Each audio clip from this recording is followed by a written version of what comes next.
प्रधानमंत्री नरेंद्र मोदी ने अपने हर महीने की जाने वाली रेडियो कार्यक्रम मन की बात में देश को संबोधित किया। इस दौरान पीएम मोदी ने उत्तराखंड का भी जिक्र किया। क्या कहा पीएम ने, आपको दिखाते हैं। ऐसे ही एक शख्स हैं उत्तराखंड के पौड़ी गढ़वाल के सच्चिदानंद भारती जी। भारती जी एक शिक्षक हैं और उन्होंने अपने कार्यों से भी लोगों को बहुत अच्छी शिक्षा दी है। आज उनकी मेहनत से ही पौड़ी गढ़वाल के उफरैंखाल क्षेत्र में पानी का बड़ा संकट समाप्त हो गया। जहां लोग पानी के लिए तरसते थे, वहां आज साल भर जल की आपूर्ति हो रही है। साथियों, पहाड़ों में जल संरक्षण का एक पारंपरिक तरीका रहा है जिसे चाल खाल भी कहा जाता है, यानी पानी जमा करने के लिए बड़ा सा गड्ढा खोदना। इस परंपरा में भारती जी ने कुछ नए तौर तरीकों को जोड़ दिया।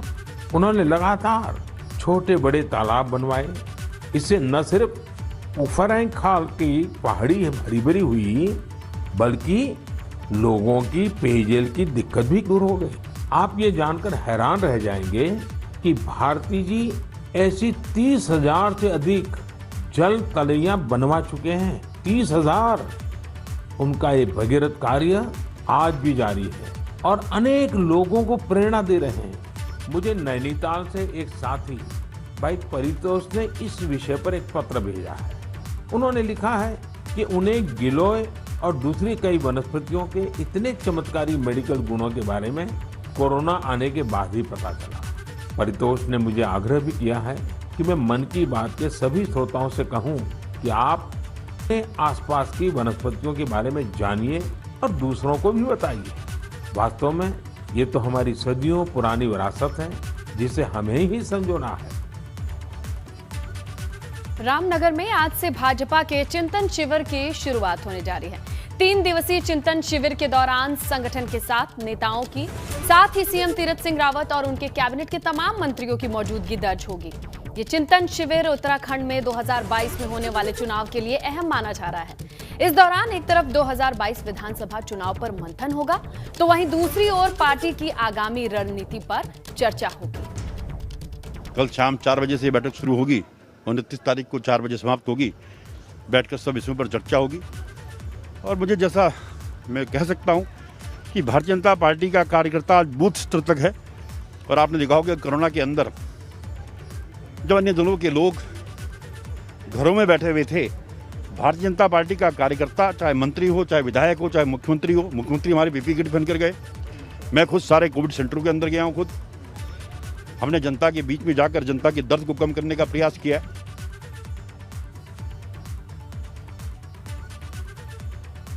तो संगठन के तमाम बड़े मंत्री मौजूद रहेंगे। आज से ये चिंतन शिविर शुरू होगा। 3 दिन तक यहां तमाम मंत्री, संगठन से जुड़े लोग, आपसी सामंजस्य हो या फिर चुनाव की रणनीति, तमाम चीजों पर मंथन।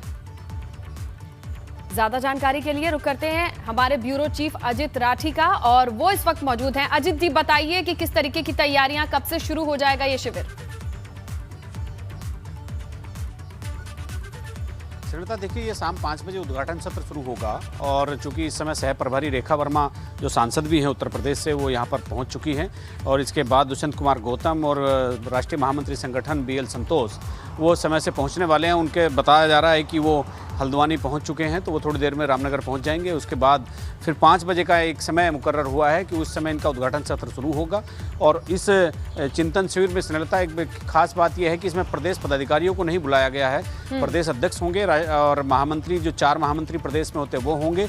और एक सत्र जितने भी मोर्चे हैं, महिला मोर्चा, युवा मोर्चा, किसान मोर्चा, उनके सबके अध्यक्षों के लिए रखा गया है। और आज उद्घाटन सत्र शुरू होने के बाद फिर इसमें 3 तरह की रणनीति पर काम किया जाएगा। 2022 का ब्लूप्रिंट क्या होगा, क्या रोड मैप तैयार होगा, किस तरह से उसको रोड मैप को तैयार करना है, कार्यकर्ताओं के बीच जाना है। दूसरा, कांग्रेस पर कितने आक्रामक तरीके से हमला करना है और आम आदमी पार्टी को कितना हिट करना है, ये सारी रणनीति इस चिंतन शिविर में बनने वाली है। उसके बाद फिर सिलसिलेवार जो एक कार्यक्रम होंगे अभी से लेकर के 2022 के विधानसभा चुनाव तक, जो जी। अनवरत एक सिलसिला चलेगा भारतीय जनता पार्टी के कार्यक्रमों का बूथ लेवल से लेकर राज्य स्तर तक, उसकी एक रूपरेखा तय होनी है। ये चिंतन शिविर खास तौर पर इसलिए बुलाया गया है, इसमें पूरे मंत्रिमंडल को भी आमंत्रित किया गया है। स्नेहलता, मुख्यमंत्री रहेंगे, पूरा मंत्रिमंडल रहेगा, तो उनसे भी लगातार बातचीत होनी है। संगठन और सरकार के बीच में समन्वय को किस तरह से बढ़ाया जाएगा, वो एक तमाम चीज़ों पर, यहाँ मुद्दों पर बात होने वाली है। और 2022 का जो रोड मैप है इस चिंतन शिविर के बाद वो हमें मिलेगा। जी बिल्कुल अजीत, आपका शुक्रिया तमाम जानकारी के लिए। 5 बजे उद्घाटन के बाद ये शिविर शुरू हो जाएगा। आगे बढ़े अगली बड़ी खबर की ओर। देहरादून से मिल रही है। कांग्रेस का प्रदर्शन चल रहा है। कुंभ में कोरोना की फर्जी रिपोर्ट के मामले को लेकर कांग्रेस प्रदर्शन कर रही है। आज प्रदेश भर में पुतला दहन का भी कार्यक्रम है। कांग्रेस ने इस मामले की न्यायिक जांच की मांग की है। तो कुंभ के दौरान आरटीपीसीआर रिपोर्ट को लेकर अब ये मामला ठंडा होता नजर नहीं आ रहा है। जहां कांग्रेस ने कहा है कि इस पूरे मामले की सिर्फ जांच नहीं, न्यायिक जांच हो, जांच पुख्ता हो, पारदर्शी हो, स्पष्ट हो, और इसे लेकर पूरे प्रदेश में पुतला दहन का कार्यक्रम भी रखा गया है। मामला है कोरोना की फर्जी रिपोर्ट का। 2 दिन पहले हरिद्वार में उपवास पर बैठे, लेकिन अब लगता है इस पूरे प्रदर्शन को प्रदेश व्यापी बनाने की योजना है। इसी के तहत आज पूरे प्रदेश में न सिर्फ प्रदर्शन, पुतला दहन किया जाएगा। कोरोना में जो फर्जी वाड़ा रिपोर्ट को लेकर कुंभ आयोजन के दौरान हुआ, जिन किसी भी लैब को ये सारी जिम्मेदारी मिली, सब कुछ इस जांच के घेरे में आते हैं। उत्तराखंड राज्य के अंदर जो कोरोना महामारी ने पैर पसारे हैं, उसका सबसे बड़ा कारण जो टेस्टिंग ना होना रहा है, और इन्होंने दिखाया कि टेस्टिंग हुई। तो ये सबसे बड़ी बात है कि जो उत्तराखंड राज्य के अंदर जो मृत्यु दर बढ़ी है, उसका कारण टेस्टिंग ना होना है। और भारतीय जनता पार्टी के जो लोग उसके अंदर दोषी हैं, उन पर आपराधिक मुकदमे दर्ज होने चाहिए, हमारी ये मांग है। तो कोरोना की जो रिपोर्ट है उसमें फर्जीवाड़ा है, उसमें गड़बड़ झाला है, और इसकी जांच होनी चाहिए। इसी मांग को लेकर देहरादून तक ये प्रदर्शन दिखाई दे रहा है। शुरुआत हरिद्वार से होती है, लेकिन अब योजना प्रदेश व्यापी प्रदर्शन की है, जहां देहरादून की तस्वीरें आप देख रहे हैं। इस मामले की सामान्य जांच नहीं, न्यायिक जांच हो, और जो भी दोषी हो वो सबके सामने हो। तो इस पूरे मामले को विपक्ष अब आगे बढ़ा रहा है। ये मामला अभी शांत पड़ता नजर नहीं आ रहा है। हालांकि जांच के आदेश दिए गए हैं, कहा गया है, आश्वासन दिलाया गया है, प्रशासन की ओर से जांच होगी। लेकिन यहां पर ये 2 तस्वीरें आप देखिए, जहां रामनगर में भाजपा का मंथन है, तमाम मंत्री मौजूद रहेंगे, सीएम मौजूद रहेंगे।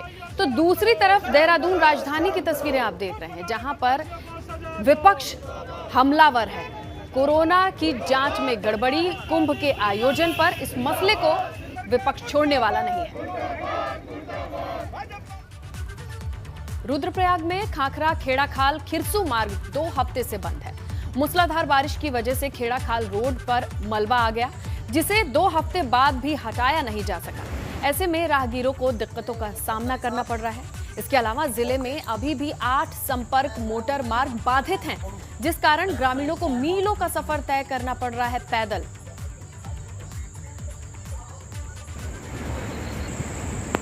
इस रोड से हम निकल रहे थे और ये यहाँ पे ब्लॉक हो गया है, और अभी काफ़ी दिन हो गए हैं। ये अभी तक जो है ये मलबा वैसे काफ़ी ज़्यादा है, लेकिन विभाग की भी थोड़ी लापरवाही है। जिस हिसाब से इसका काम होना चाहिए था, उतनी जल्दी से इसका काम नहीं हुआ है, क्योंकि आज की डेट में इतनी देर तक रोड ब्लॉक होना ये बड़ा जो है कि दुर्भाग्यपूर्ण है।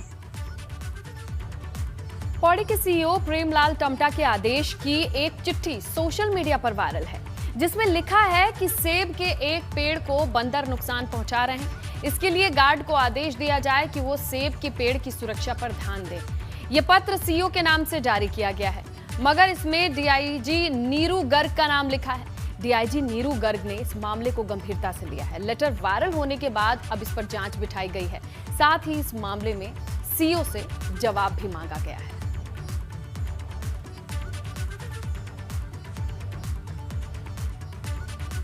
और उधर विकासनगर में खनन माफिया की दबंगई का एक वीडियो सामने आया है, जिसमें खनन माफिया यमुना रक्षक संघ के पदाधिकारियों की पिटाई कर रहे हैं, ऐसा दिखाई दे रहा है। ये पिटाई ग्राम प्रधान जीवनगढ़ के आवास पर की गई है, जिसमें ग्राम प्रधान को भी चोटें आई हैं। मारपीट में घायल हुए वाहिद का आरोप है कि उन पर यह हमला क्षेत्रीय विधायक और ब्लॉक प्रमुख के कहने पर हुआ है। आरोप यह भी है खनन माफिया को संरक्षण मिला है। हालांकि पुलिस इसे 2 पक्षों का आपसी विवाद बता रही है।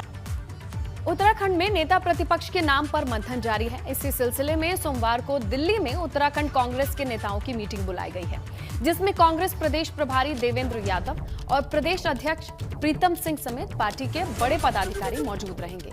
कहा यह जा रहा है कि मंगलवार तक नेता प्रतिपक्ष के नाम की घोषणा कर दी जाएगी। आपको बताएं, इंदिरा हृदयेश के निधन के बाद नेता प्रतिपक्ष का पद खाली चल रहा है।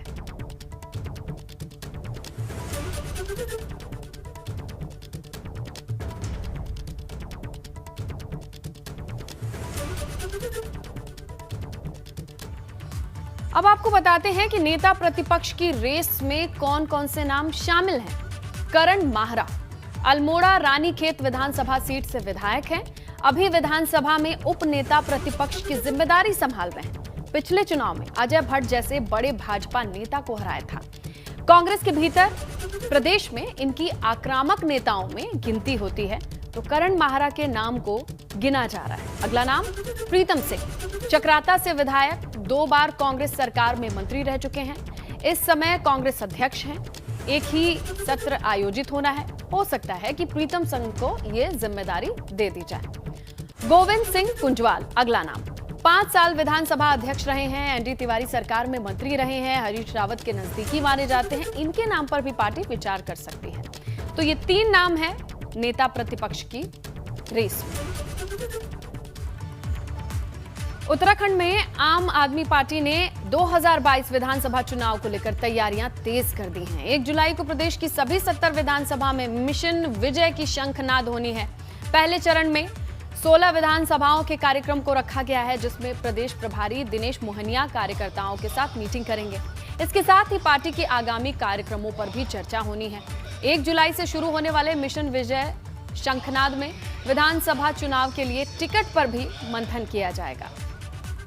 16 विधानसभा में हमारे माननीय प्रदेश प्रभारी श्री दिनेश मोहनिया जी स्वयं विजिट करेंगे और कार्यकर्ताओं से संवाद करेंगे, जिसमें सोशल मीडिया की एडवांस ट्रेनिंग, डिजिटल मीडिया की ट्रेनिंग के साथ साथ कार्यकर्ताओं से संवाद स्थापित किया जाएगा और उनका फीडबैक जो अभी तक ग्राउंड पर काम हुआ है, क्षेत्रवार समस्याओं का लेखा जोखा लिया जाएगा, जिससे ताकि कि आगे की और एडवांस रणनीति आम आदमी पार्टी बना सकें और 2022 के विधानसभा चुनाव के लिए हर बूथ पर आप ये अभियान होगा। और उधर कोविड कर्फ्यू में ढील मिलते ही पहाड़ों की रानी मसूरी में सैलानियों की भीड़ नजर आने लगी है, लेकिन इस वजह से शहर के मुख्य चौराहों में जाम की स्थिति पैदा हो गई है। पर्यटकों की भारी भीड़ को देखते हुए मसूरी में अतिरिक्त पुलिस बल की तैनाती है। वहीं एसपी ट्रैफिक स्वप्न कुमार ने खुद मोर्चा संभाल लिया है। धीरे धीरे पर्यटकों का आवागमन बढ़ रहा है यहाँ मसूरी में, और इसी के मद्देनज़र यातायात व्यवस्था को सुचारू बनाए रखने के उद्देश्य से यहाँ पर सीपीयू की 2 यूनिट्स तैनात की गई हैं। साथ ही एक यातायात की क्रेन विद एक हेड कांस्टेबल और 4 कांस्टेबल तैनात किए गए हैं। अन्य भी जो यातायात की रूटीन ड्यूटीज़ थी वो ऑलरेडी डिप्लॉयड है। उत्तराखंड में राज्य सरकार की ओर से पर्यटन कर्मियों को मिलने वाली आर्थिक मदद जल्द मिलने जा रही है। इसके लिए शासन की ओर से जीओ जारी कर दिया गया है, जो जिला पर्यटन विभाग को मिल चुका है। अब जिला स्तर पर इसके लिए कार्रवाई चल रही है। कोरोना के दौरान आर्थिक तंगी से जूझ रहे तकरीबन 50,000 पर्यटन कारोबारी ऐसे हैं जिन्हें राहत देने के लिए आर्थिक मदद का ऐलान किया गया था। देहरादून जिले में तकरीबन ऐसे 13 से 14,000 पर्यटन कारोबारी हैं जिन्हें इनका लाभ मिलेगा। शासनादेश हमें कल ही प्राप्त हुआ है और शासनादेश में स्पष्ट लिखा गया है कि जो भी हमारे होटल व्यवसायी हैं, चाहे रिक्शा पुलर हैं, चाहे होम स्टे संचालक हैं, तो या ट्रैवल एजेंट हैं, उन सबको जो है 5-5 हज़ार रुपये और ट्रैवल एजेंट को एक मुश्त 10,000 रुपये दिए जाने का उसमें प्राविधान किया गया है। तो उसमें हम यथाशीघ्र जैसे पैसा रिलीज होगा हम अपने व्यवसायियों के खाते में उसको ट्रांसफ़र करना शुरू कर देंगे। उत्तरकाशी में प्रशासन ने हर्षिल वैली में मास्टर प्लान के तहत किए जा रहे सौंदर्यीकरण के कामों की समीक्षा की। 1 जुलाई से 4 धाम यात्रा शुरू होने जा रही है। अधिकारियों का आदेश है कि 4 धाम यात्रा में यात्रियों के आने जाने और ठहरने में किसी तरीके की परेशानी नहीं होनी चाहिए। डीएम ने पर्यटन समेत कर्णदायी संस्थाओं, विद्युत, पेयजल निर्माण कामों में तेजी लाने के इन्हें निर्देश दे दिए हैं। साथ ही डीएम बाजार में स्ट्रीट लाइट, सीसीटीवी कैमरे लगाने के भी निर्देश दिए जा चुके हैं।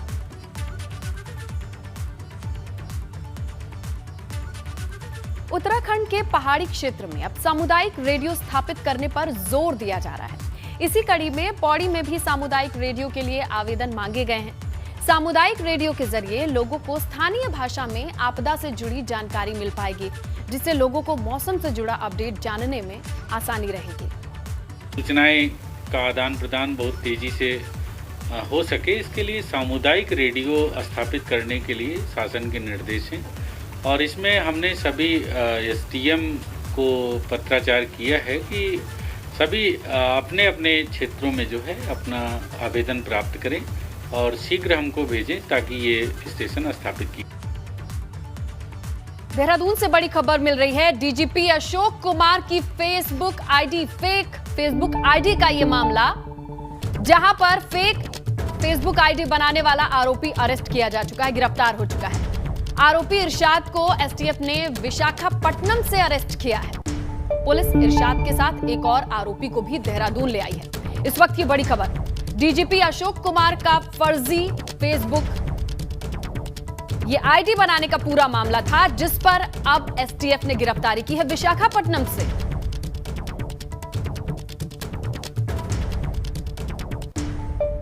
बात करते हैं पूर्व सीएम त्रिवेंद्र सिंह रावत की, जो बागेश्वर दौरे पर रहे। इस दौरान त्रिवेंद्र रावत ने कहा कि वो पार्टी के सीनियर लीडर हैं, इसीलिए पार्टी की भावनाओं को जनता के सामने रखने के लिए प्रचार पर हैं। पूर्व सीएम ने एक बार फिर से कहा कि 2022 का चुनाव तीरथ रावत के नेतृत्व में ही लड़ा जाएगा। साथ ही उन्होंने कांग्रेस पर भी प्रहार किया। जब भी चुनाव होते हैं और सरकार होती है तो मुख्यमंत्री जी के नेतृत्व में ही चुनाव लड़ा जाता है। ऐसा होता है ना कि सोए हुए को तो जगाया जा सकता है, लेकिन जिसने सोने का ढोंग रचा हुआ हो उनको कैसे जगाया जा सकता है। उनको भी पता है इसके टेंडर हो चुके हैं, बॉन्ड बन चुके हैं और अब बरसात में पेंटिंग का काम नहीं हो सकता है। ये कांग्रेसियों की। हरिद्वार प्रभारी मंत्री यशपाल आर्या ने जिला योजना की बैठक ली। इस दौरान जिले की तमाम योजनाओं पर चर्चा की गई। सभी विधायकों ने अपनी विधानसभा में होने वाले विकास कामों और समस्याओं से संबंधित प्रस्ताव भी रखे। मंत्री यशपाल आर्य ने कहा कि सभी विधायकों की समस्याओं को गंभीरता से सुना, अधिकारियों को समस्याओं के समाधान करने के निर्देश भी दिए। वहीं उन्होंने बरसात के दिनों में हरिद्वार में बाढ़ ग्रस्त जो क्षेत्र हैं या फिर बाढ़ जैसे जहां हालात हैं, उन्हें रोकना एक बड़ी चुनौती बताया। कहा कि सरकार का लगातार इस ओर ध्यान है, कोशिशें जारी हैं। उधम सिंह नगर जिले में नशे के खिलाफ चलाए जा रहे अभियान में पुलिस को कामयाबी मिली है। खटीमा के झनकैया थाना पुलिस ने 31 ग्राम स्मैक के साथ 2 तस्करों को गिरफ्तार किया है। बरामद स्मैक की कीमत करीब 10 लाख रुपए बताई जा रही है।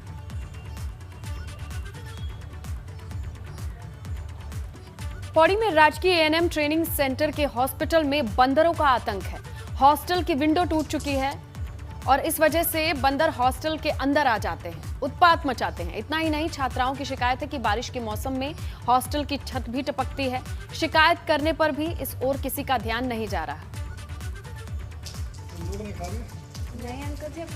हल्द्वानी के वन अनुसंधान केंद्र में भारत वाटिका तैयार की गई है। इस वाटिका में 28 राज्यों, 5 केंद्र शासित प्रदेशों के राज्य वृक्षों को लगाया गया है। मगर वाटिका को तैयार करने से पहले मिट्टी का खास ट्रीटमेंट किया गया है, जिससे सभी पौधे अच्छी तरह से विकसित हो सकें।